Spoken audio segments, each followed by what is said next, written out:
स्वागत है आप सभी का गुरु मंत्रा IAS क्लासेस गोसाईगंज में एक बार फिर से।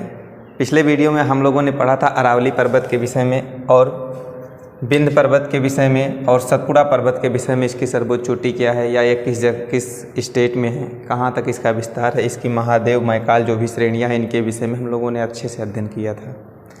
आज हम लोग पश्चिमी घाट और पूर्वी घाट के विषय में पढ़ेंगे, जिसके विषय में बहुत सारे प्रश्न बनते हैं।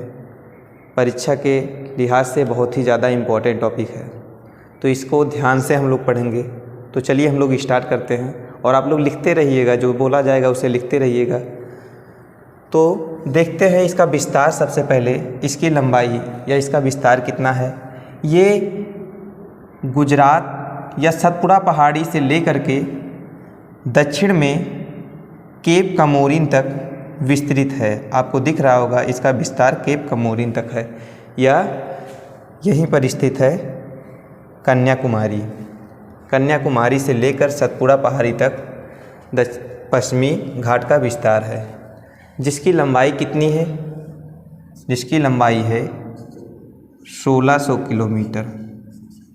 जिसकी लंबाई है 1600 किलोमीटर। भारत की सबसे बड़ी पर्वत श्रृंखला है हिमालय, लेकिन सिर्फ भारत में ही विस्तृत सबसे बड़ी पर्वत श्रृंखला है पश्चिमी घाट, क्योंकि हिमालय का विस्तार नेपाल म्यांमार में भी है, लेकिन पश्चिमी घाट का व्यापार केवल प्रायद्वीपीय भारत के पश्चिमी तट पर ही है। प्रायद्वीपीय भारत का विस्तार केवल पश्चिमी तट पर ही है। अगर प्रश्न आएगा कि पश्चिमी घाट का विस्तार भारत के किस तट पर है, तो पश्चिमी तट पर है। और प्रश्न ये भी आ सकता है कि भारत में ही विस्तृत सबसे लंबी पर्वत श्रृंखला कौन है, तो वो पश्चिमी घाट है, जिसकी लंबाई है 1600 किलोमीटर। अगर पूछता भारत की सबसे लंबी श्रृंखला कौन है, तो हिमालय होता, क्योंकि ये भारत में भी विस्तृत है, नेपाल म्यांमार में भी विस्तृत है, जिसकी लंबाई कितनी थी 2525 किलोमीटर लगभग। तो सबसे ज़्यादा लंबी तो ये है, लेकिन उसके बाद ये है। इसी में हम लोग पढ़ेंगे पर्वत कितना लंबा है। लंबाई के विषय में हम लोगों ने देख लिया, इसका विस्तार भी इधर है, इस पे चोटियाँ भी स्थित हैं, उनके विषय में हम लोगों को अध्ययन करना है। इसका इसी पश्चिमी घाट का अन्य नाम सह्याद्री भी है। सह्याद्री भी इसी को कहते हैं, जिसको दो भागों में बांटा गया है, उत्तरी सह्याद्री, दक्षिणी सह्याद्री। जैसे उत्तरी सह्याद्री में कालसुबाई पर्वत चोटी उत्तरी सह्याद्री में ही स्थित है। और उसके बाद हम लोग देखते हैं ये भ्रंश कगार है इसके तट पर। भ्रंश कगार क्या होता है, जैसे ये अरब सागर हो गया, इसके बाद ये उठा हुआ भाग प्रायद्वीपीय का उठा हुआ भाग हो गया, उसके नीचे ये बंगाल की खाड़ी में गिर जा रहा है, यहाँ पर जल भरा हुआ है। अगर हम यहाँ पर खड़े हो करके इसकी ऊंचाई को देखें तो ये कगार जैसी संरचना दिखाई पड़ती है। एक कगार जैसे धसी जैसी संरचना दिखाई पड़ती है, भले ही ऊपर समतल है। इस प्रकार से एक भ्रंश कगार का निर्माण करते हैं। ये शुरुआत में इसका नहीं था, जब ये गोंडवाना लैंड अफ्रीका महाद्वीप से अलग हुआ था तब ये नहीं था। इसका निर्माण बाद में हुआ है। हम पिछले वीडियो में हिमालय जब पढ़ा रहे थे तो इसके विषय में आप लोगों को अच्छे से अध्ययन करा दिया था। अब हम देखते हैं गुजरात में भी यहाँ कुछ पहाड़ियाँ हैं। जैसे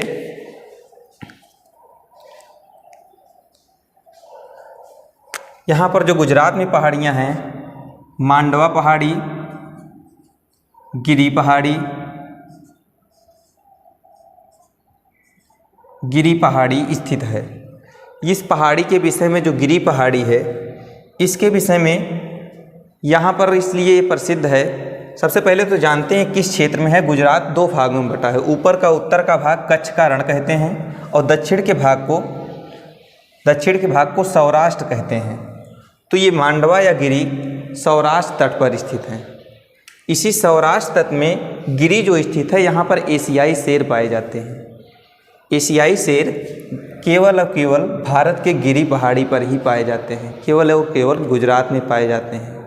ये बाघ नहीं होते हैं, ये शेर होते हैं। ठीक है। अब ये क्यों गुजरात में ही पाए जाते हैं, क्यों पूरे भारत में नहीं पाए जाते? क्योंकि हम जानते हैं कि हमारा जो ये प्रायद्वीपीय भारत है ये कहाँ से अलग हुआ है? अफ्रीका महाद्वीप से।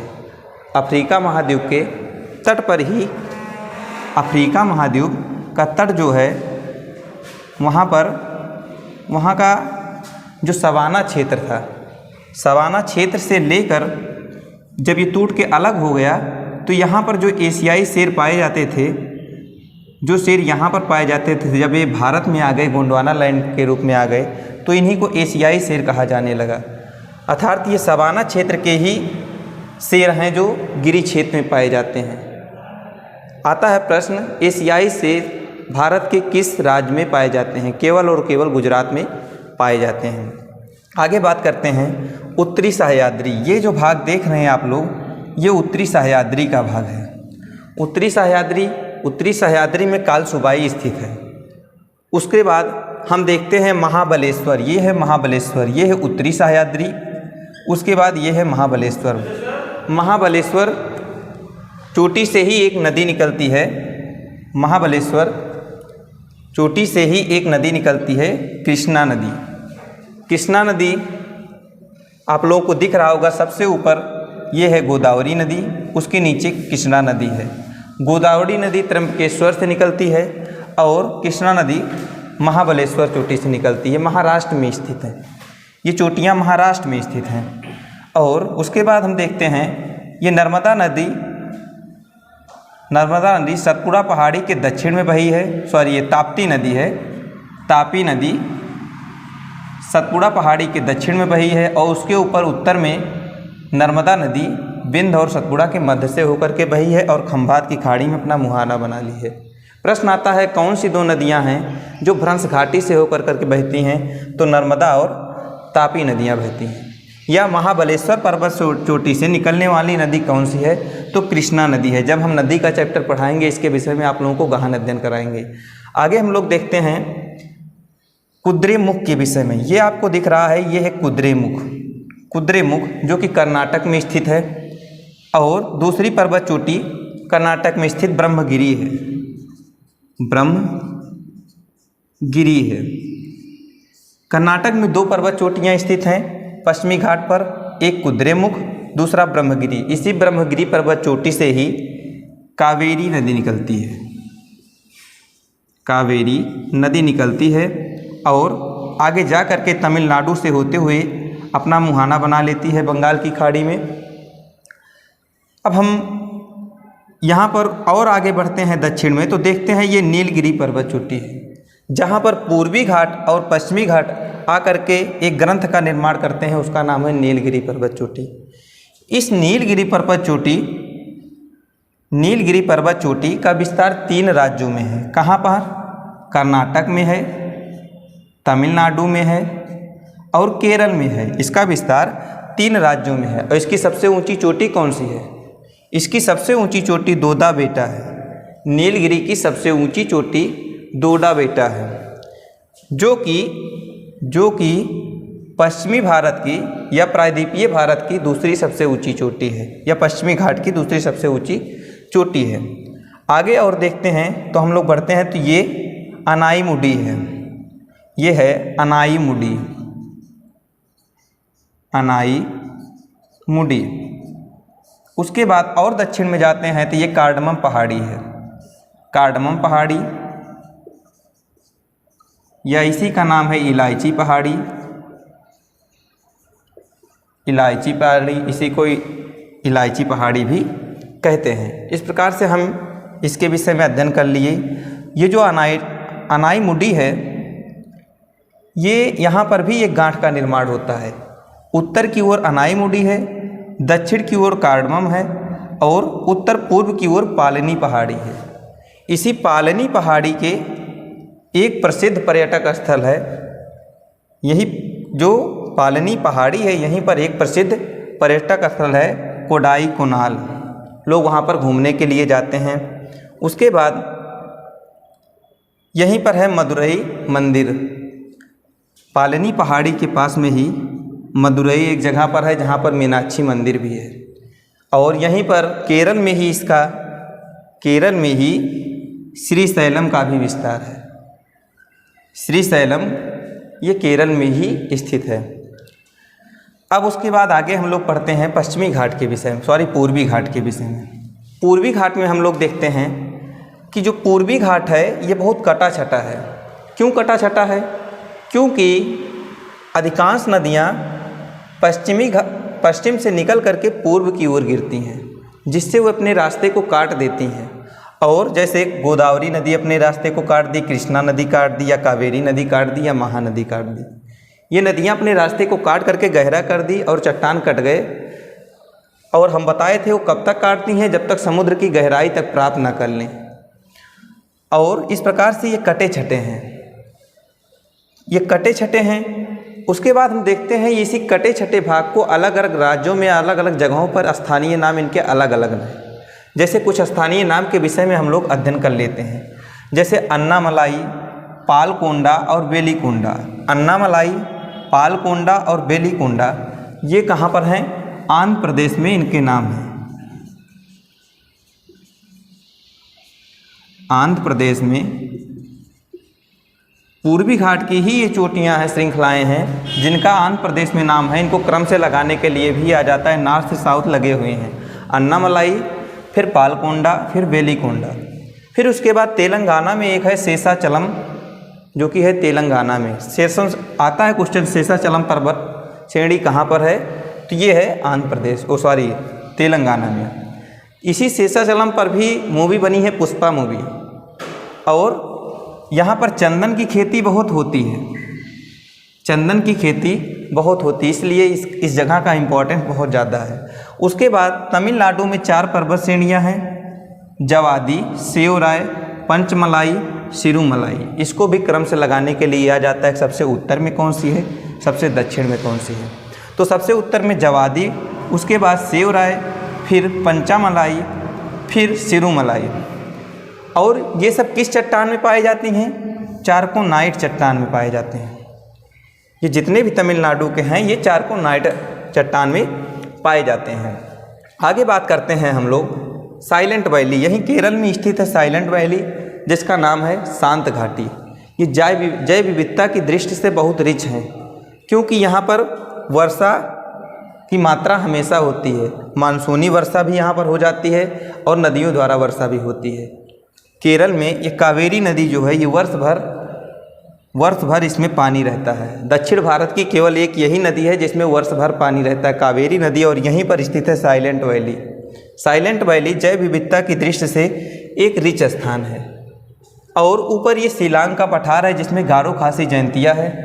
और रेंगबा जनजाति और मिकिर जनजाति ये असम में स्थित हैं। ये इन्हीं के चोटियों के नाम पर इनकी जनजाति भी रख दी गई है, रेंगमा जनजाति या मिकिर जनजाति।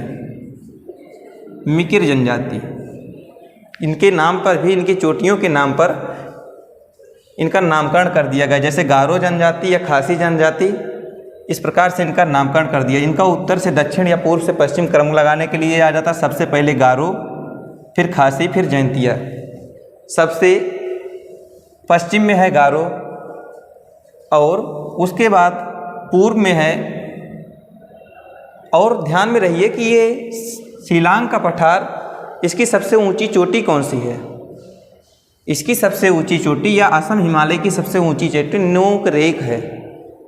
नोक रेक है, नोक रेक है। ये किस पहाड़ी पर स्थित है? गारो पर स्थित है, गारो पर स्थित है। लेकिन विश्व में सर्वाधिक वर्षा किस जगह पे होती है? मासिंगरांग में होती है, या कहीं कहीं पर लिखा रहता है चेरापूंजी, लेकिन अब मासिनराम ही माना जाता है। तो ये किस पहाड़ी पर स्थित है?